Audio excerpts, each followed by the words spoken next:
Ladies and gentlemen, welcome to the EasyCast. I'm your host, Brian Gregoire. Co-host Zeke Wagar. And I'm once again enjoying my diet caffeine-free Coke. Sean calls this the feminine beverage, and Zeke's the man beverage. However, I call that the fat beverage because I can see from here it's 150 calories per damn can. So that's a lot of... I enjoy every 150 of them damn calories, I tell you what. And I enjoy all 0 of mine just as much. Do you fun? Do you? Yeah, I do. That's good. I do. That's good. Good for you. I'm happy. So, the Dallas Cowboys this week, as we all know, hired Mike McCarthy as a new head coach, and I think I can identify their strategy behind it.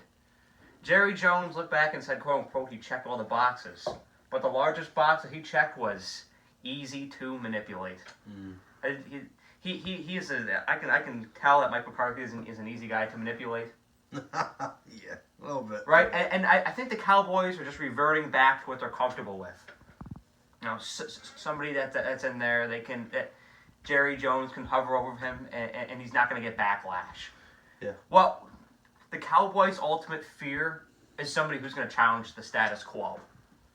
And that's who you would get in like a Josh McDaniels or in a Ron Rivera or especially in Urban Meyer. Oh, no doubt. Because the first thing he's going to do there is target the complacency that exists. No doubt.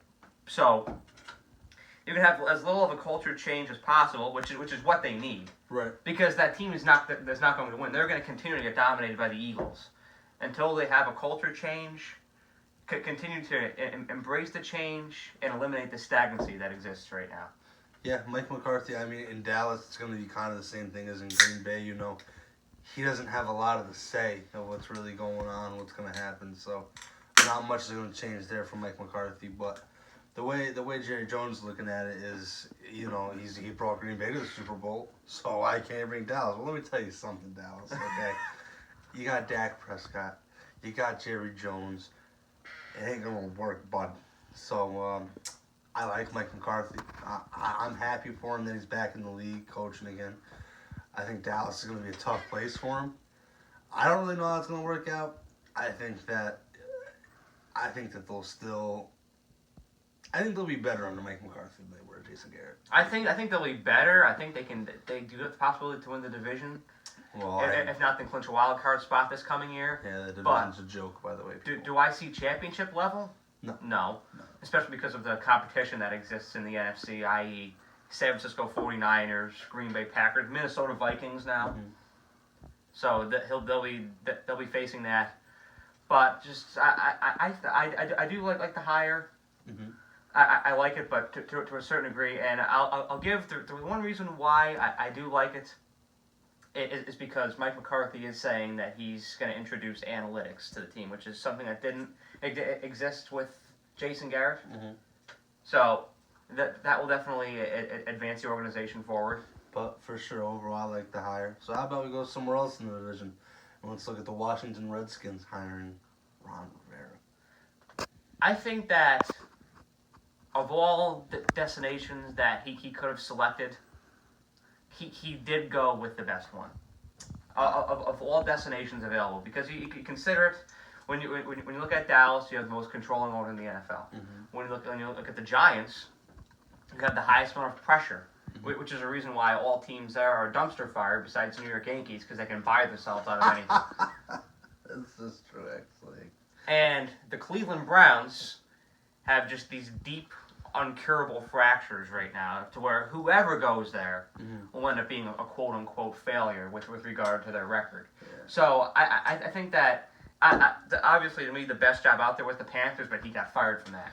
So he's not going to return to the Panthers. So you have to, I think that of all of them that existed outside of that realm, you go with the Redskins. Which is very unfortunate for Ron Rivera, because I thought he did an alright job in Carolina, and he did the best with what he had. You know what I mean? And the players really gravitated very well towards Ron Rivera, and that's one thing you want in an organization. Yeah. You know, is you want your players to be close with the head coach, because you get a better outcome than not with that kind of relationship. So, Washington, I think, was a solid pick. Like you're saying, the best one that was really available. They have a lot of growing to do. but they do have some good talent on that team. I have a lot of confidence. I called it, honestly. I said Ron Rivera was going to Washington because I knew for damn sure he wasn't going to the Giants. Because who wants to go to the Giants? So, Ron Rivera, I'm excited for him. Oh, absolutely. And Washington has that reputation for a dysfunctional team. Yep.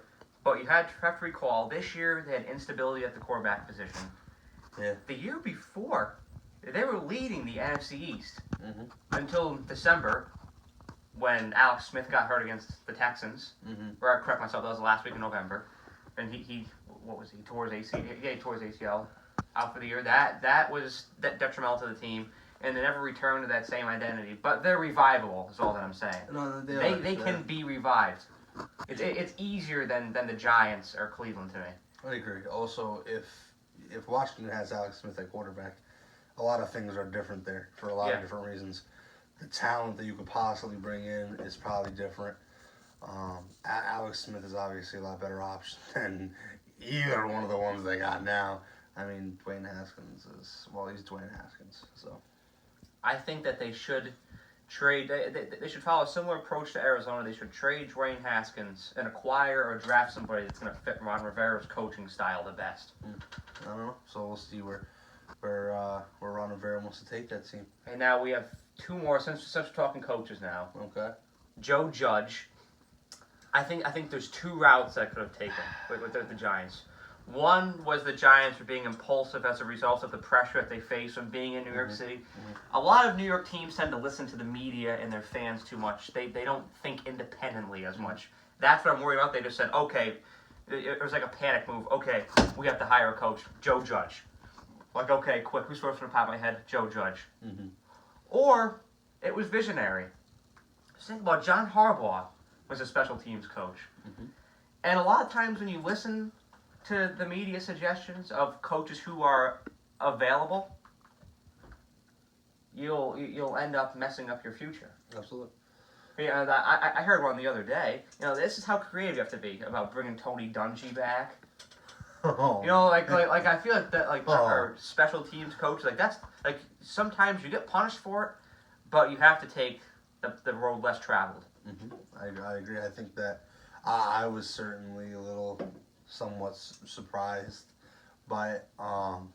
As far as Nick Saban's, as far as he's involved, he thinks he's going to do a pretty good job in New York. So, that is something good to look at, I guess, if you're a Giants fan coming from Nick Saban, who is a great college coach, but let's be honest, he can never get it done in the NFL. So, who really knows, 'cause I would know, believe me.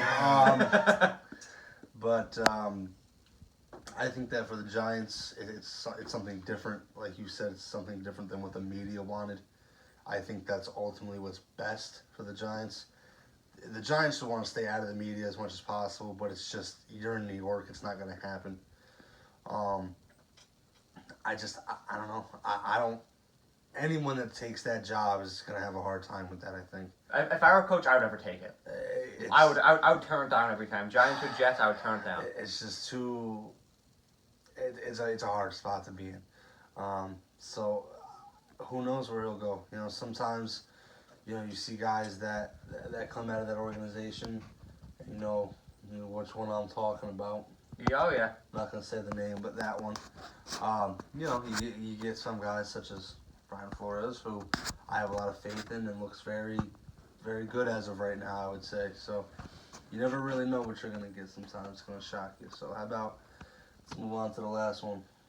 Yes, Matt Rule is the new head coach of the Carolina Panthers, and I think that was the best fit for Carolina.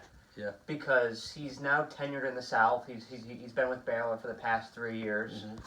He does have a reputation for reviving teams, for revitalizing teams. I think that he can do the same in Carolina. I think that he can shake up the Cam Newton situation because the match is getting a little bit stale. I think that Matt Rule could be the guy to encourage trading him and going to a completely fresh start. Yeah.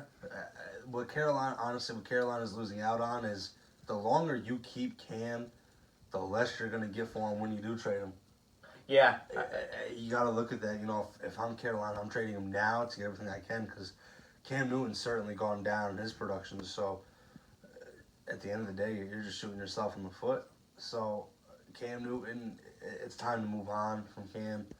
Cam did what he did. He brought you to a Super Bowl. Didn't win it, but he brought you there. I think it'll be a good change up there. You got something to build around with Christian McCaffrey, especially after the year he just had. Yeah. So you have solid things to look at. I think that he'll bring a different element to the Panthers that might be healthy for the Panthers, honestly. I completely agree. So yeah, that's all the head coaching spots. Although my number is still out there, 518-892-3566. If you're looking for a head coach, I'm right here.